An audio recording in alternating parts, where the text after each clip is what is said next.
लेकिन सवाल ये है कि जिन याचिकाओं को पहले स्वीकार किया जा चुका है उस पर भी उम्मीद थी कि सुप्रीम कोर्ट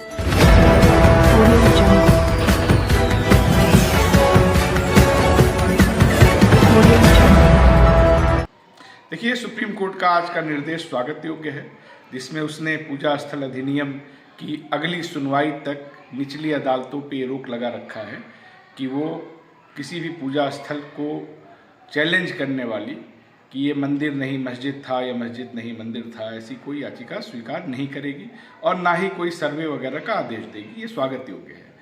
लेकिन सवाल ये है कि जिन याचिकाओं को पहले स्वीकार किया जा चुका है उस पर भी उम्मीद थी कि सुप्रीम कोर्ट कोई टिप्पणी करेगा, क्योंकि पूजा स्थल अधिनियम स्पेशल प्रोविज़न 1991 स्पष्ट तौर पे ये कहता है कि 15 अगस्त 1947 के दिन तक जो भी इबादतगाह जैसी है, जो उसका कैरेक्टर है, स्टेटस है, मिल्कियत है, उसमें कोई बदलाव नहीं हो सकता और उसको चैलेंज करने वाली कोई भी याचिका किसी कोर्ट में, किसी ट्रिब्यूनल में, किसी अथॉरिटी में स्वीकार नहीं हो सकती।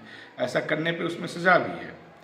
अब सवाल ये है कि जो पहले याचिकाएं स्वीकार की गई हैं वो तो खुद इस कानून की अवमानना करके स्वीकार की गई हैं। उम्मीद थी कि सुप्रीम कोर्ट इस पे अपनी कोई बात रखेगा, लेकिन ऐसा नहीं किया गया। दूसरी बात कि सुप्रीम कोर्ट ने केंद्र सरकार को 1 महीने का नोटिस दिया है, 4 हफ्तों का, कि वो इस पर अब तक जवाब दाखिल करे।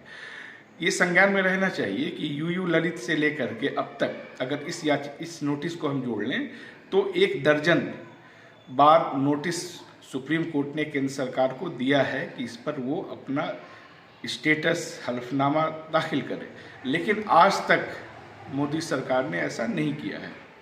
ऐसा इसलिए नहीं किया है क्योंकि उसको इस कानून को चूँकि संसद ने बनाया था, उसकी मजबूरी है कि इसको वो डिफेंड करे, इसलिए वो इसका जवाब नहीं दे रही है। और दूसरी तरफ वो अपने ही लोगों से याचिकाएं डलवाती भी रही और एक तरह से एक पूरा पैटर्न आप देखेंगे कि याचिकाएं डलवाई गई, फिर जो कंप्रोमाइज जजेस थे उन्होंने उसको स्वीकार भी कर लिया और बीच बीच में केंद्र सरकार को नोटिस भी दिया जाता रहा, जिसका उसने कोई कभी जवाब नहीं दिया।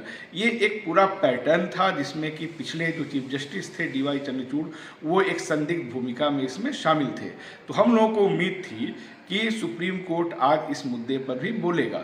सबसे अहम बात यह है कि जब ये याचिकाएं स्वीकार की गई तो याचिकाकर्ताओं के मोटिव को नहीं पूछा गया, समझने की कोशिश नहीं की गई, जबकि कोई भी याचिका दाखिल करने से पहले मोटिव भी पूछा जाता है। अगर ये प्रक्रिया अपनाई गई होती तो ये याचिकाएं स्वीकार ही नहीं हो सकती थी, क्योंकि इसको भाजपा के नेताओं ने किया, जिसमें एक अश्विनी उपाध्याय भी है जो हेट स्पीच के एक मामले का आरोपी है। अगर इस तरह का आरोपी कोई याचिका दायर करता है तो निश्चित तौर पे उसके मोटिव को पूछा जाना चाहिए था। अगर इस प्रक्रिया को अपनाया गया होता तो ये याचिकाएं खारिज हो जाती।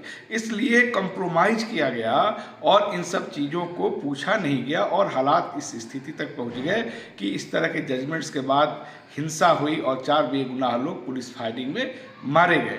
अल्पसंख्यक कांग्रेस उत्तर प्रदेश इस मुद्दे को लेकर के लगातार सवाल उठाता रहा है।